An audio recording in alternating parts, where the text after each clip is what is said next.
হ্যাঁ, এখানে অনিয়মের প্রমাণ পেয়েছি আমরা। তৎপ্রেক্ষিতে আমাদের কমিশন বরাবর আমাদের যেটা করণীয় আমরা রিপোর্ট দেব। মূলত এখানে অনিয়মটা হয়েছে প্রোগ্রামার এবং সহকারী প্রোগ্রামার হচ্ছেন জনাব আব্দুল মালিক এবং সহকারী প্রোগ্রামার আবুল হাসান মোহাম্মদ রাজু আহমেদ। মূলত ওনাদের রুম থেকে হচ্ছে এই ঘটনাটা, নাম্বার টেম্পারিংয়ের ঘটনাটা ঘটেছে। এখানে আসলে একজন দুজনের পক্ষে এটা করা সম্ভব না। এটা আমাদের কাছে যেটা মনে হচ্ছে এখানে একটা চক্র জড়িত আছে, যারা আমরা আসলে অনেক দিন ধরে এ ধরনের কথাবার্তা শুনছিলাম। আজকে এসে দেখলাম আর কি যে এখানে শিক্ষা বোর্ডে এ ধরনের নাম্বার টেম্পারিং হয়। তা আমাদের আজকে অভিযানে আমরা যে তথ্য পেয়েছি তার প্রেক্ষিতে আমরা কমিশন বরাবর আমাদের রিপোর্ট দিব।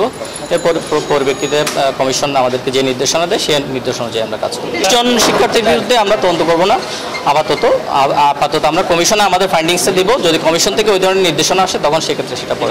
আর্থিক লেনদেন বিষয়টা তো আসলে সরাসরি এখন ওভাবে বলা যাচ্ছে না। এটা আরও ডিটেলস ইনকোয়ারি ইনভেস্টিগেশন হলে তখন হয়তো বোঝা যাবে। 19 জন শিক্ষার্থীর 34টা উত্তরপত্রে জালিয়াতি হয়েছে। মূল খাতাতে নম্বরটা ঠিকই আছে, যেটা টপ শিট আছে ওখানেও ঠিক আছে, কিন্তু এটা ইনপুট দেওয়ার সময় অর্থাৎ যেটা রেস্ট্রিক্টেড একটা রুম আছে এখানে, যেখানে হচ্ছে নাম্বারগুলো প্রোগ্রামারের রুম, ওখানে যেখানে ইনপুট দেওয়া হয় ওই কম্পিউটারে ইনপুট দেওয়ার সময় নাম্বারটা হচ্ছে বাড়িয়ে দেখানো হয়েছে আর কি। এ ধরনের 19 জন শিক্ষার্থী 34টা উত্তরপত্রে এ ধরনের ঘটনা ঘটেছে। তো ওনাদের আবার সিস্টেম অ্যানালিস্ট নেই চট্টগ্রাম শিক্ষা বোর্ডে। কুমিল্লা শিক্ষা বোর্ড থেকে একজন সিস্টেম অ্যানালিস্ট গত 7 তারিখ এখানে এসেছিলেন, ওনার নাম বিকাশ। ওই সিস্টেম অ্যানালিস্ট উনি প্রথমে এই অনিয়মটা প্রথমে ওনার চোখে পড়ে, এরপর উনি এখানকার চেয়ারম্যান মহোদয়কে সেটা অবহিত করেন। এখানকার যিনি পরীক্ষা নিয়ন্ত্রক আছেন উনিও এই অনিয়মের বিষয়গুলো জানতে পেরে চেয়ারম্যান মহোদয় বরাবর একটা পত্র দেন।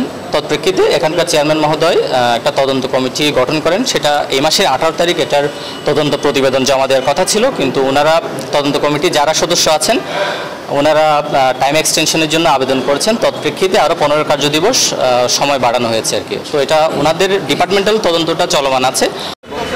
তারা যে অভিযোগের প্রেক্ষিতে এখানে এসেছে সেই অভিযোগগুলো তারা আসলে চট্টগ্রাম শিক্ষা বোর্ডে নানা ধরনের অনিয়ম আসলে হয়ে আসছে। চলতি বছরে এসএসসি পরীক্ষায় 34 জনের ফলাফল খাতা বিভিন্ন নথিপত্র তারা যাচাই বাছাই করেছেন। এখন অভিযোগের কিন্তু গণমাধ্যমে প্রচারিত হচ্ছে। এর বাইরে